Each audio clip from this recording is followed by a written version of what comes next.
If you ever asked yourself if fairies had tails, then you're probably not in the right page because Fairy Tail 2, despite their fairies not having tails, is the sequel to Gust's Fairy Tail back in July of 2020 and is based on the hit manga series Fairy Tail by Hiro Mishima. This follows the adventures of Natsu Dragneel and the other members of the titular guild, Fairy Tail. Sadly, if you've never watched nor read anything about Fairy Tail, this isn't exactly the game for you. A huge reason for that is this drop you off at the start of the Alvarez arc, the last chapter of the main series. And this makes it almost impossible to even catch you up with anything as the game just casually drops plot bombs at you left, right, and center. As a sequel, Fairy Tail 2 follows the ending of the first game.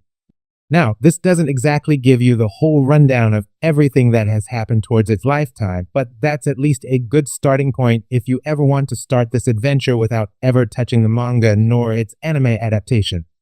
Though I still highly suggest that you at least give it a try since the game just doesn't do it enough justice because of its pacing, while its more notable fight scenes don't get the love that they deserve due to its awkward gameplay mechanics. As far as gameplay goes, Fairy Tail 2 moved from its old turn-based style to the newer yet more awkward active time battle system similar to the later releases of Gust's Atelier games. Don't get me wrong though, I'm not exactly hating on the whole ATB system that new Atelier games are on, but what makes Fairy Tail 2 awkward is how it implemented new mechanics that doesn't exactly make sense. During battles, you have the option to choose from up to 6 special moves that a character can equip, as well as being able to switch from your 3 active characters or tag in your other available characters. Special moves can be used by having enough SP that is gained through using normal attacks, and they can be unlocked as you level up and gain origin points, which you can spend in their respective skill trees. They also have certain values that allows variation like a high power, break, or balanced attacking move to even recovery, buff, or debuffing skills. The game also implements a way to block incoming attacks to mitigate the damage you receive, as well as a risk gauge where enemies, especially bosses, can charge up and unleash a high damaging move if you're not able to stop it. Certain characters and their skills also have something called a style, which if you use the corresponding style on enemies that is charging up a move can deplete their risk gauge to interrupt them. This makes balancing your SP towards attacking and interrupting a huge factor, or at least it was supposed to be.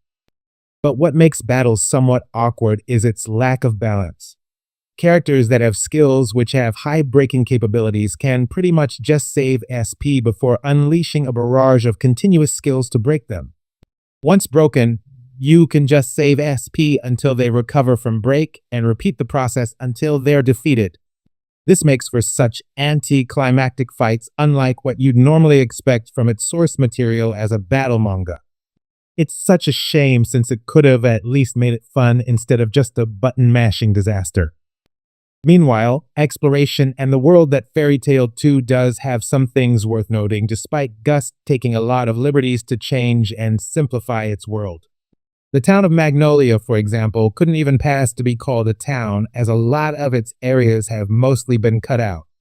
However, outside the town is a huge and expansive area filled with enemies, hidden chests, and other trinkets, some of which are called Lacrima, which are items that can be equipped to boost a character's stats or provide special effects.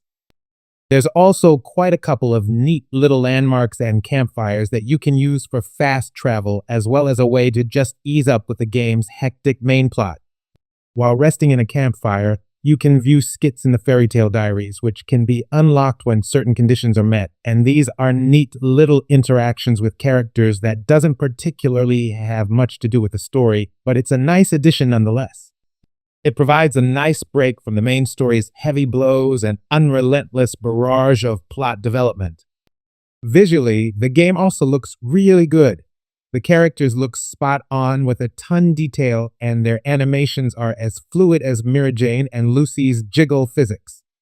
I also love a lot of animations that they do mid-battle, from funny ones to the cool Link and Unison raids that they do from time to time.